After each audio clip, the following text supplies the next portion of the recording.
21 वर्षीय नवविवाहिता की मौत, परिजनों ने कहा दहेज के लिए की गई हत्या। सालेहा अंसारी दुनिया में नहीं रही मगर सवाल कई छोड़ गई है। हाजिर मैं शेख मुजाहिद हुसैन आबादी आरबीसी चैनल के माध्यम से। मामला हैदरनगर थाना क्षेत्र के पठलौटिया गांव का है। इस खबर को दैनिक भास्कर ने भी प्रमुखता से प्रकाशित किया है। 6 लाख रुपए नगद व फर्नीचर सहित उपहार स्वेच्छा अनुसार परिवार ने दिया था, लेकिन इसके बावजूद अतिरिक्त 6 लाख रुपए की और मांग की जाने लगी थी। सोने की चैन की मांग की जाने लगी थी। यह देखिए किस तरह का व्यवहार आज के परिवेश में, किस समुदाय में पनप रहा है। जिस समुदाय से लोग सबक लेते थे, कभी इससे चलने की राह निर्धारित करते थे कि अमन और सुकून की राह होगी, खुशगवार जिंदगी होगी। इनसे कुछ सीखने की जरूरत है। मुआशरे को सीख लीजिए। लेकिन आज वही क्या दर्श दे रहा है, वो सोचने और समझने के विषय बन गए। मैं ये बात इसलिए कह रहा हूं कि दर्जन भर से भी ज्यादा ऐसी महिलाएं हैं जो नवविवाहिता उम्र में अपनी जान गंवा चुकी हैं। हैदरनगर थाना अंतर्गत 1 साल के अंदर, जहां मेरे आंकड़े हैं, कई खबरें हमने चलाई हैं और आपके सामने उस सच्चाई को रखा है।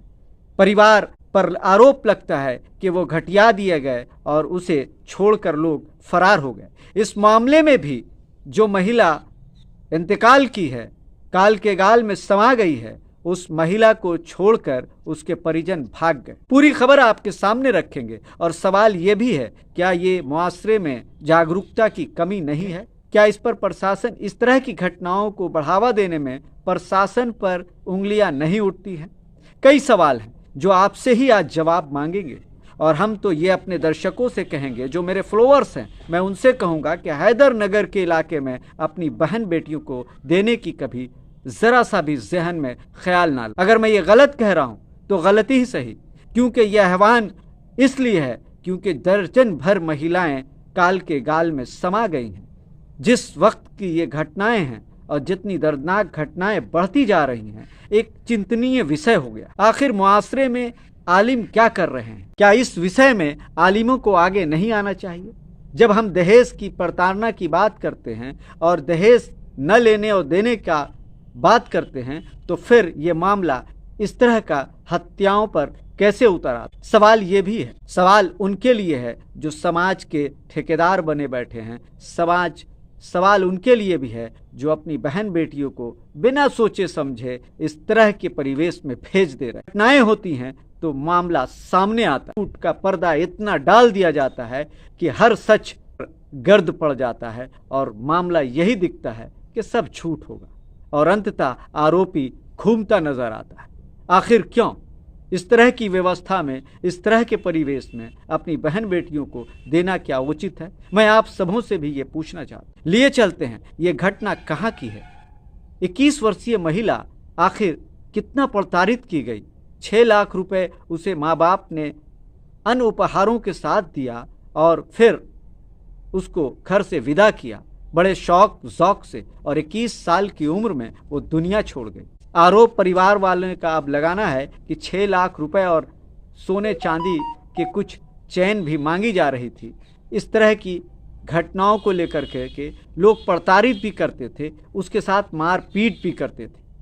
महिला नहीं रही, गवाही नहीं दे पाएगी, लेकिन जो आरोप लगा है उसकी जांच करने वाले पदाधिकारी ही होंगे, अधिकारी ही होंगे कि इस मामले की जांच निष्पक्ष रूप से हो।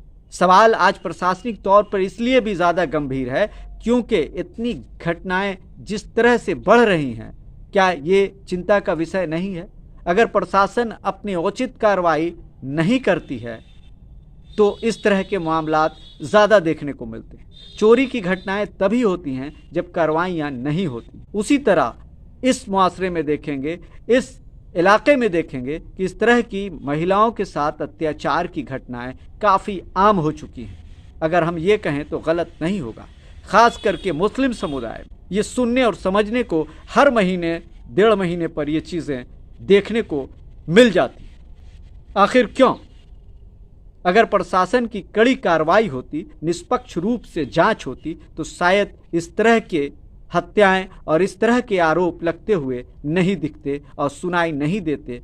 ससुराल पक्ष के अन्य सदस्यों पर गला दबाकर हत्या करने का आरोप लगा। आपको बता दूं कि सालिहा अंसारी की मां बवंडी गांव निवासी नूरजहां बीवी हैं, जिन्होंने हैदरनगर थाना में लिखित आवेदन देकर अपनी शिकायत की है।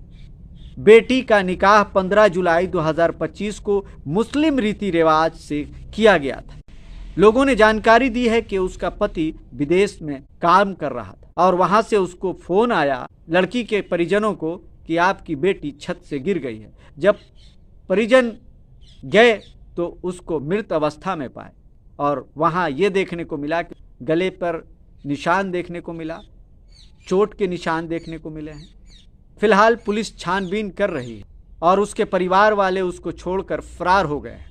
अब देखने वाला समय और देखने वाली बात यह होगी कि आने वाले वक्त में क्या आरोपी पकड़े जाएंगे या इसी तरह से समाज में ये चीज़ें बढ़ती रहेंगी। अभी के लिए बस इतना ही। बने रहिए आरबीसी चैनल पर बेहतर खबरों के लिए। हम कराते रहेंगे आपको हर हकीकत से रूबरू। अगर नए दर्शक हैं तो मेरे चैनल को सब्सक्राइब कर लीजिएगा। FB पर देख रहे होंगे तो मेरे चैनल को फॉलो कर लीजिएगा।